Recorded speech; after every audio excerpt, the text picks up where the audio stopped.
What's up, everybody? I'm Jake. That's Will.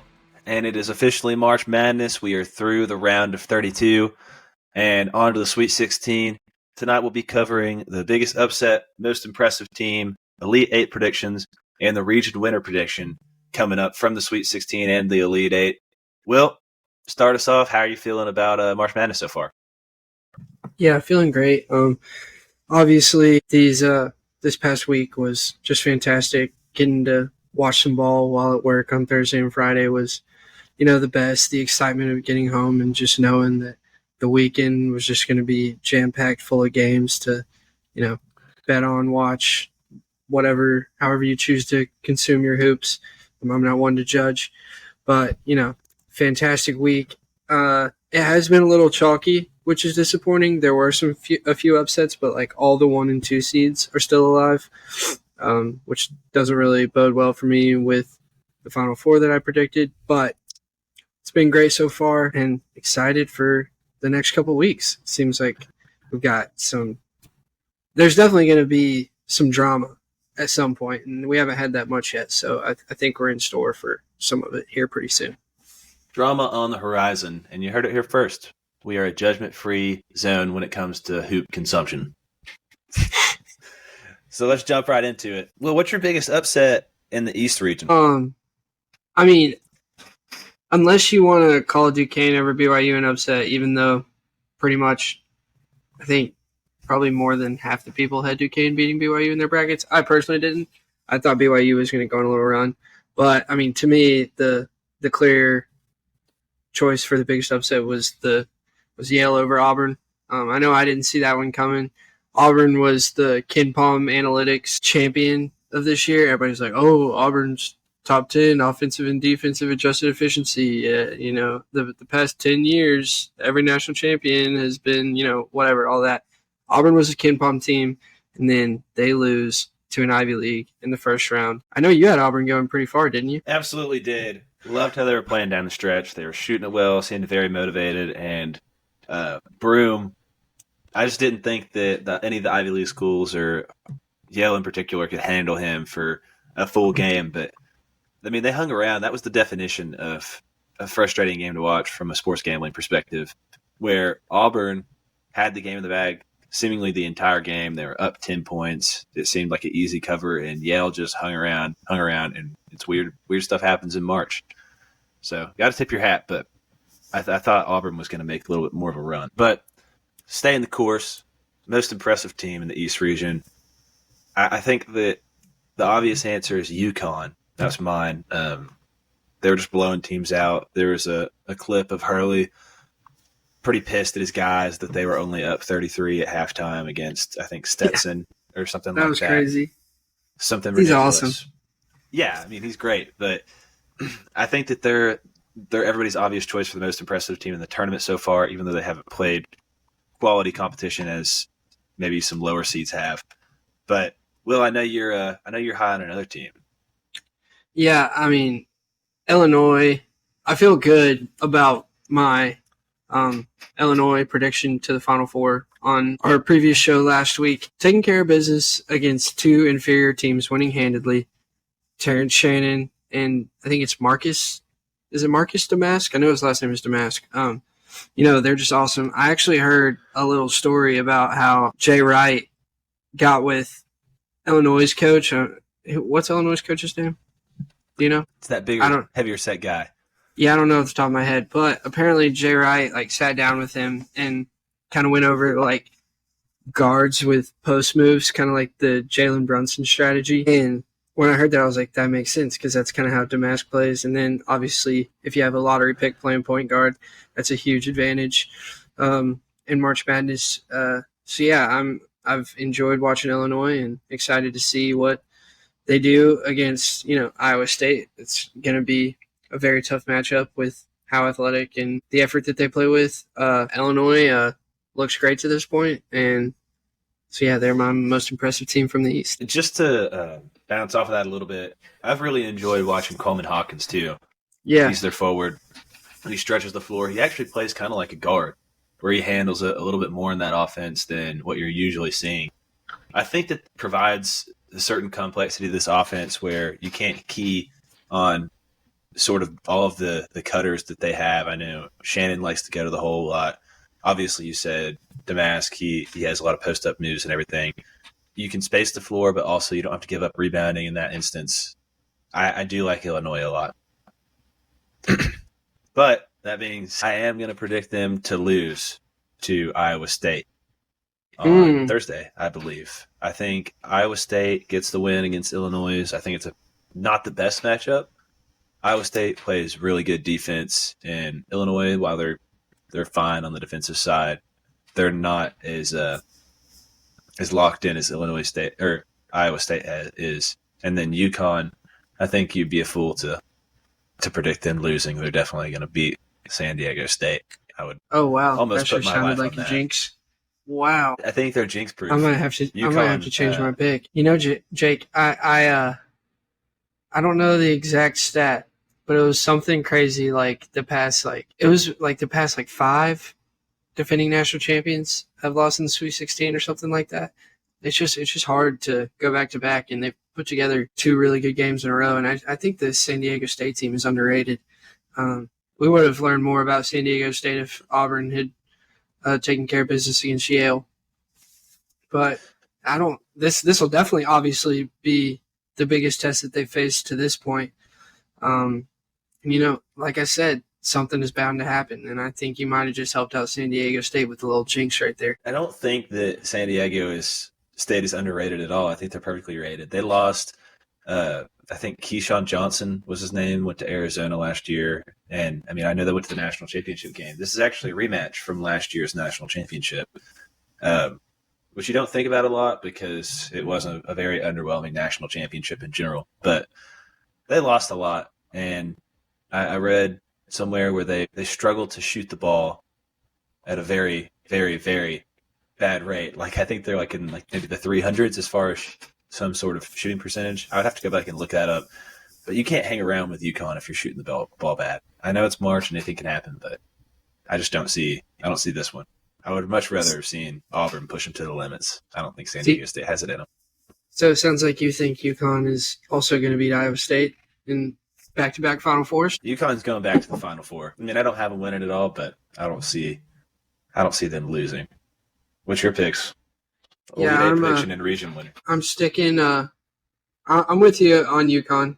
I mean, I might have to change that after what you just said about putting your life on UConn against San Diego State. But I won't quite yet. I'll stay with UConn, and then I think Illinois is going to win their next couple games and go to a Final Four. I read somewhere that this is Illinois' first Sweet 16 since like 2005 or something crazy like that, which that shocked me because when they had like Kofi Cockburn and that guard, what was his name? He was like number 12. He plays for the Bulls now. Yeah. They were like the best team in the country all year. I don't remember who beat them, but that was surprising to me. So I just think they're due. They're playing their best ball right now. UConn is as well. I just think it's very, very difficult to go to 2 Final Fours in a row and not slip up at some point. So yeah, give me Illinois to go to Phoenix. All right. Moving on to the West Conference. This is UNC, Arizona. Give me your biggest upset of the weekend. What did you think about the West Conference? I mean, there wasn't too much drama. This was some of the most fun games to watch, I felt like. Clemson Baylor was fun. North Carolina Michigan State was fun. But in terms of upset, I mean, I guess you go Grand Canyon over St. Mary's. I don't think that one was a massive shock to anybody. I thought St. Mary's was maybe going to go on a little run. Didn't come to fruition. And then maybe the biggest winner of that game was actually Alabama, who got a less inspired Grand Canyon matchup in the round of 32. But yeah, I mean, were there any other upsets that you wanted to touch on? I think that might have been the only, besides Michigan State, I think that's the only higher seed who won was upset. Grand Canyon.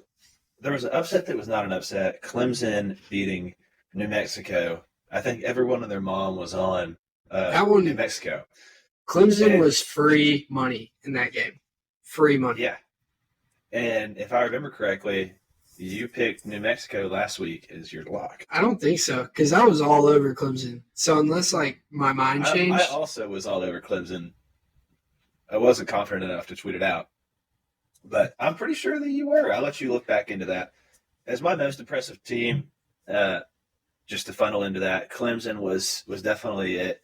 Them blowing out New Mexico and then turning around, and they controlled the game against Baylor pretty much the entire time. I didn't see that coming. They finally look like they've rounded into form, and it's weird to say this because it's so late in the season, but they're peaking at the right time, but they haven't peaked at all this year. Remember early in the year when we were like, let's bet on Clemson every game, and then they kept losing, and so then we stopped. This is why we were betting on them, because we knew this was in there. But yeah, hey, I just went back and looked. My lock was St. Mary's, so my lock did lose, but you're incorrect about that. But moving on, no matter. Yeah, I mean, PJ Hall, Joe Girard, Ian Shefflin. I feel like they liked the fact that everybody thought New Mexico was going to win, kind of, lit a fire under them, playing some really inspired basketball right now, and they're fun to watch. And, yeah, who knows? I think they could, I don't think they will beat Arizona, but I wouldn't be shocked if they won another game or even made it to a Final Four with the way they're playing right now. Well. I went back and did some research myself.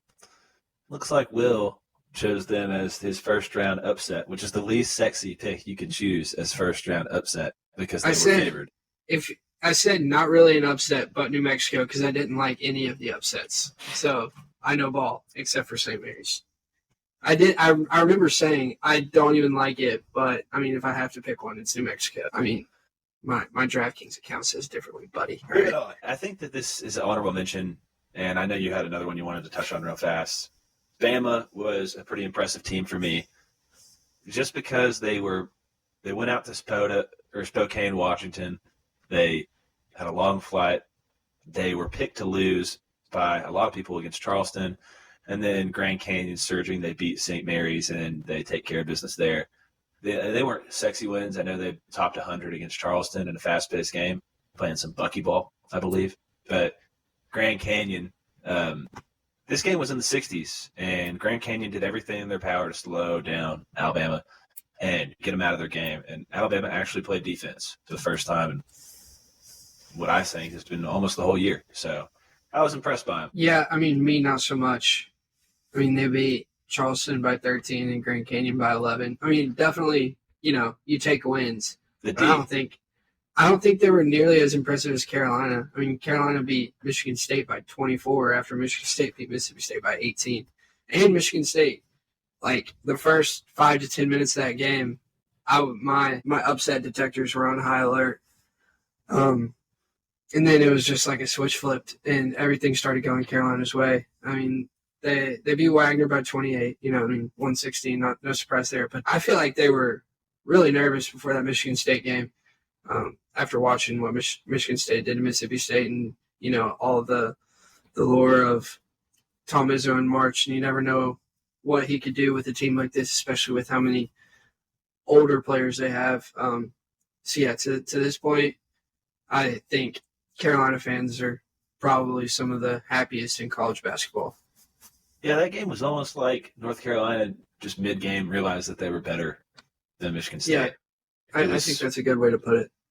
It was just like fear, like you put it, and then all of a sudden they're just like, hold on, we should be beating these guys. Yeah. And they did just that. All right, give me your Elite Eight prediction. This is a tough one. I don't want to say Carolina and Arizona, but I'm going to. I know that's so boring, but I definitely don't see Alabama beating Carolina. And, I mean, I honestly think it's more likely for Clemson to beat Arizona than it is Bama to beat North Carolina.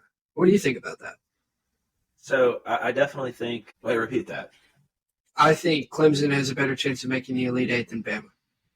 Oh, I think Bama's a tough matchup against UNC. Just for all of the reasons why Bama has struggled to this point in the season. They don't play defense, and they like to go up and down. They're due for a bad game.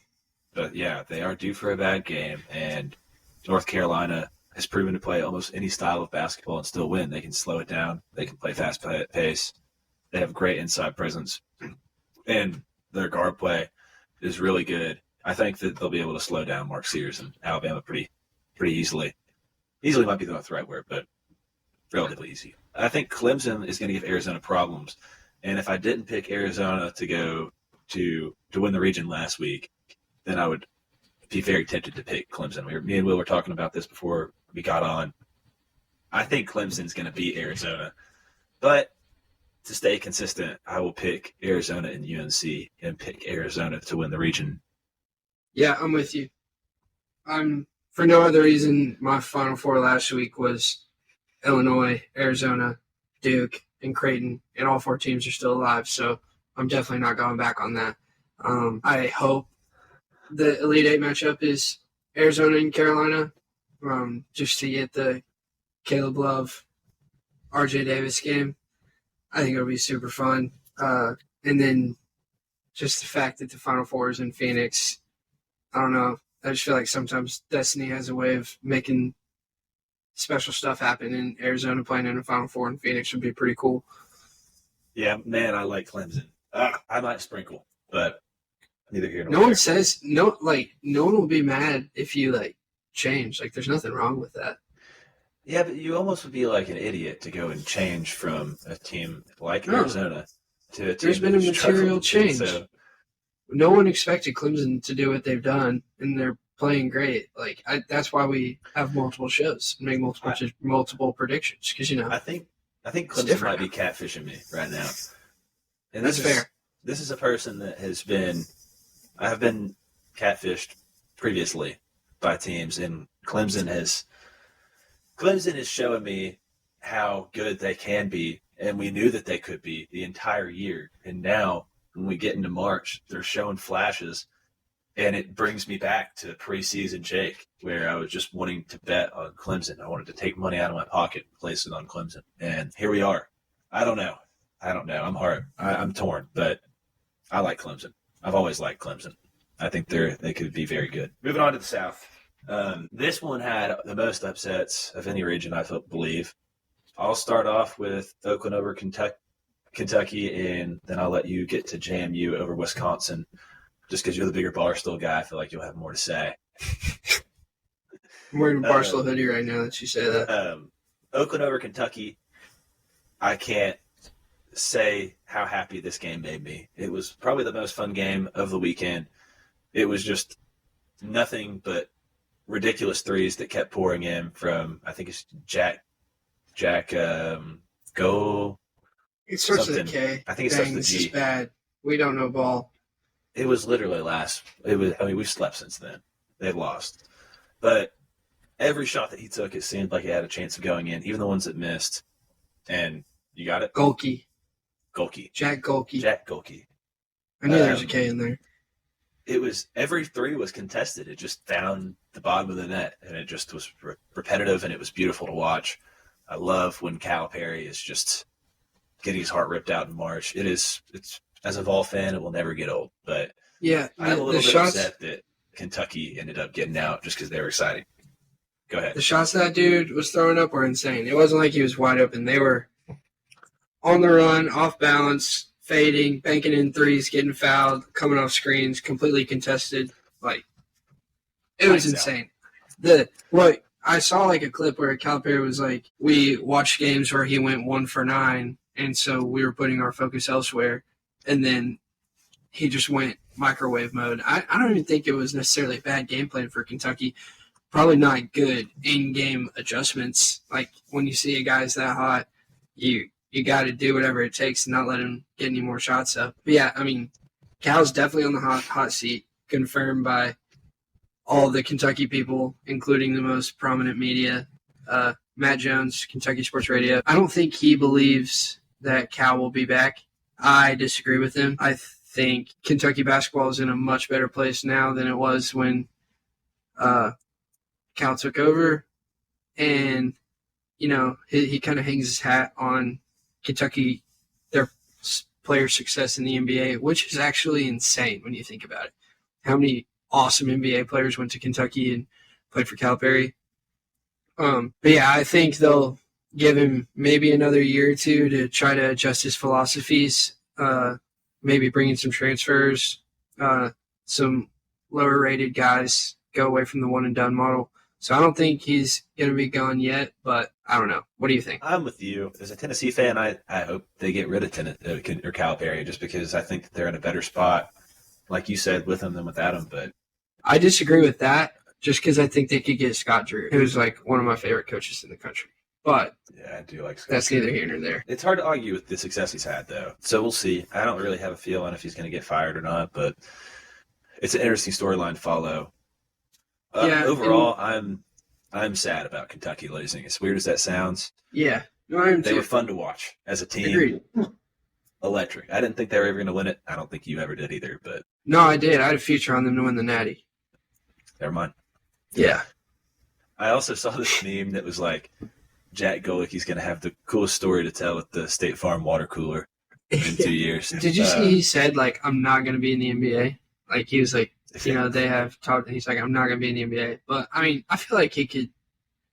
I'm not saying he's going to be an NBA player. Obviously not. He's 24, maybe even 25. But, I mean, he could play professionally overseas. Like, people saying he's about to just go get a desk job. That guy's going to play for another, 10 years probably.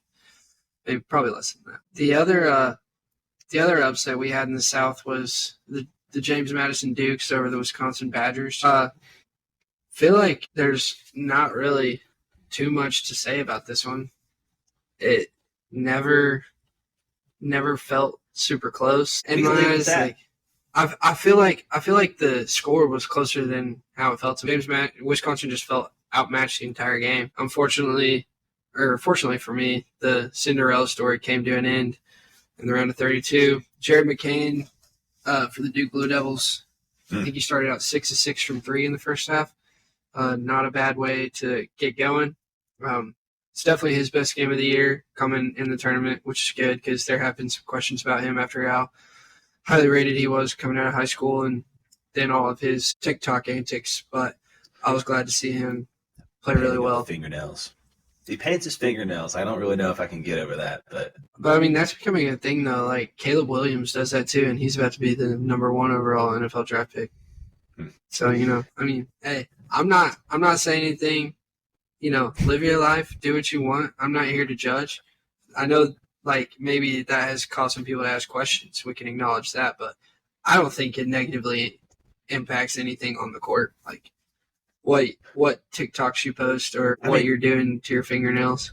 Obviously, I don't either, but it's fun to throw it around because it does get people riled up. Yeah, no doubt. You know who has the best TikTok? Vicinity zone there. Who? True. Grady Dick.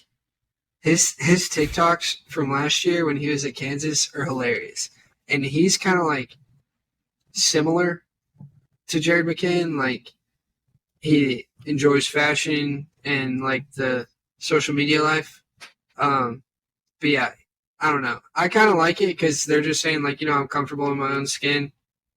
This is what I enjoy doing. And then I'm going to go out and give you buckets. If they weren't any good, then it wouldn't be as cool. But, they're hoopers. That's fair. I think we can't talk about this region without touching on NC State. Our boy, no DJ Burns, friend of the program. Our boy. Friend of the program. For those of you that don't know, DJ Burns started out his collegiate career at Tennessee. Will and I both played basketball with him a little bit. Probably wouldn't call him. You're saying friend of the program.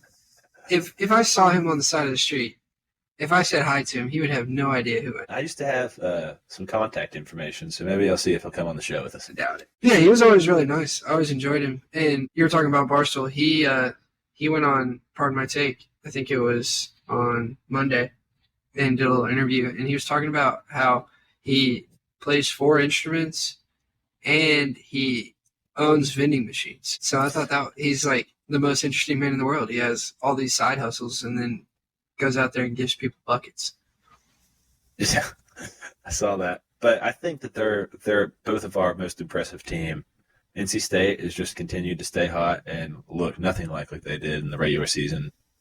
The only other one, I already touched on it, but Duke has been really impressive. Yeah.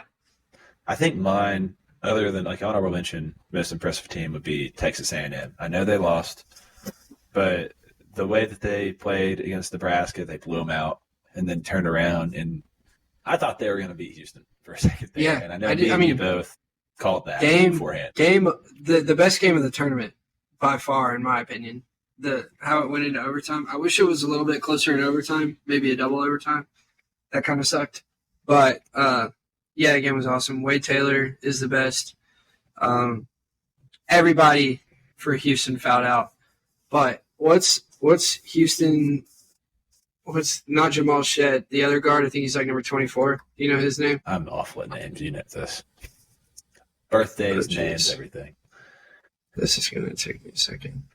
But while you're looking that up, yeah, I absolutely loved watching Texas A&M throughout this. We were both high on them. I know Will put a little future down on them. I think Texas A&M, if they weren't matched up in the round of 32 against Houston, they could have made a little bit of a run, and they proved to be a team that was highly rated throughout the year and should have been. They just never really met that potential. So go ahead with the name. Emmanuel Sharp, pretty sure. He made like 53s, but he fouled out. Jamal Shed fouled out. I think their big guy fouled out and still wasn't enough. Let's talk Elite Eights and Final Fours. So originally I talked to Will. This is the same thing as Arizona situation. I wanted to throw NC State on there because it almost to me seems like it would be foolish to keep on picking against them because they're just going to win inevitably. But that's the biggest jinx ever. They just haven't. Yeah. They're just proven to be so hot. But region winner, I'm still going to stick with Marquette just because they're still alive, and I think Elite Eight prediction would be Marquette and Houston. I think Houston's a bad matchup for Duke. Duke isn't really as physical as a team, and they've played really well of late. But I mean, they played Vermont and then James Madison. Not that James Madison was bad or anything, but not as talented as Duke.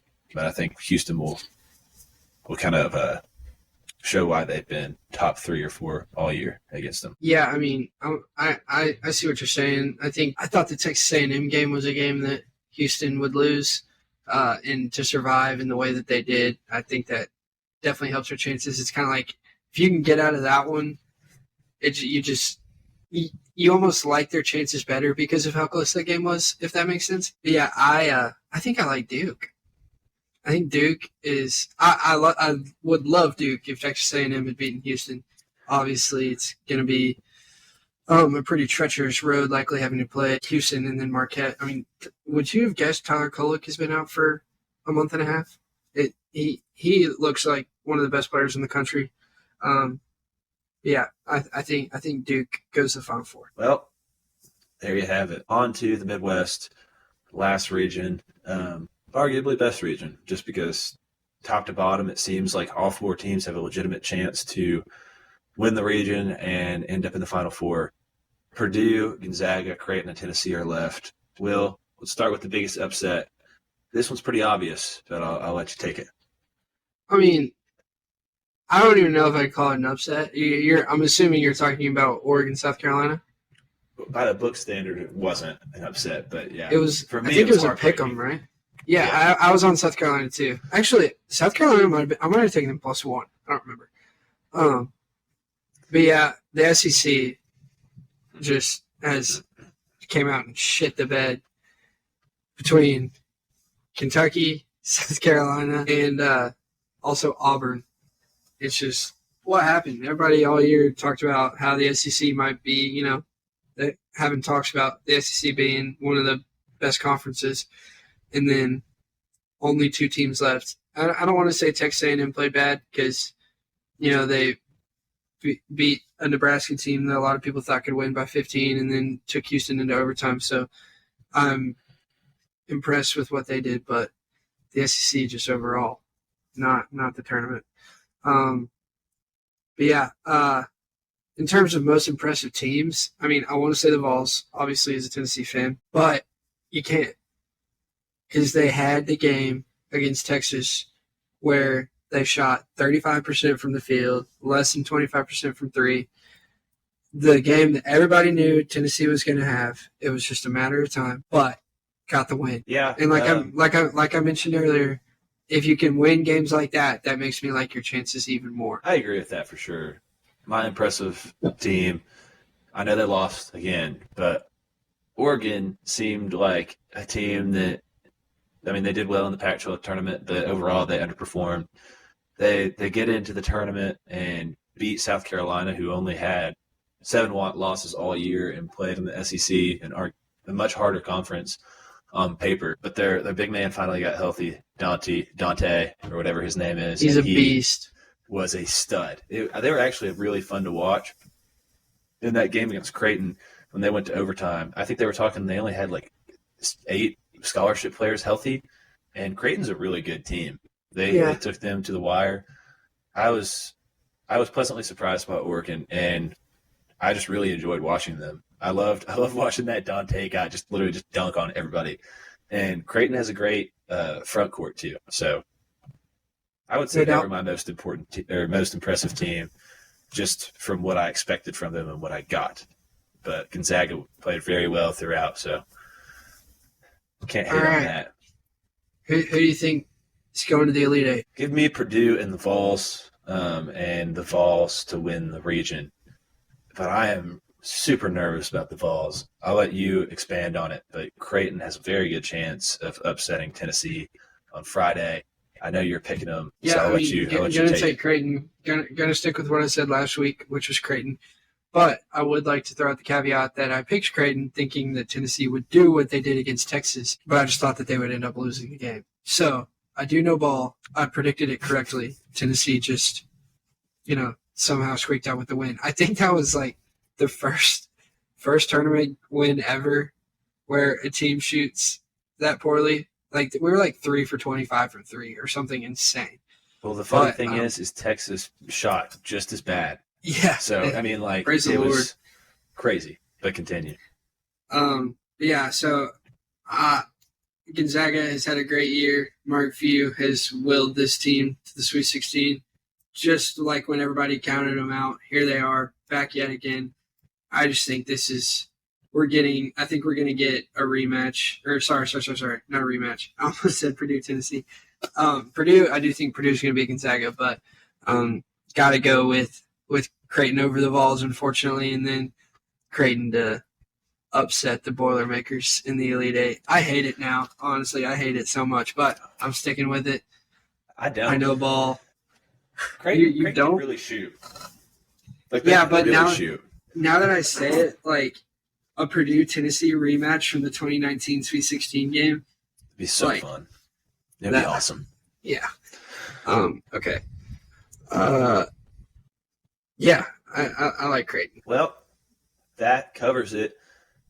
So we'll tune in this weekend. I know we'll be glued to the TV. And hopefully you guys will be. We'll be back next week to go over some Final Four predictions, wrap it up with national championship predictions, and seeing what's up with our picks from this week. So thank you all for listening. And Go Vols. This is March.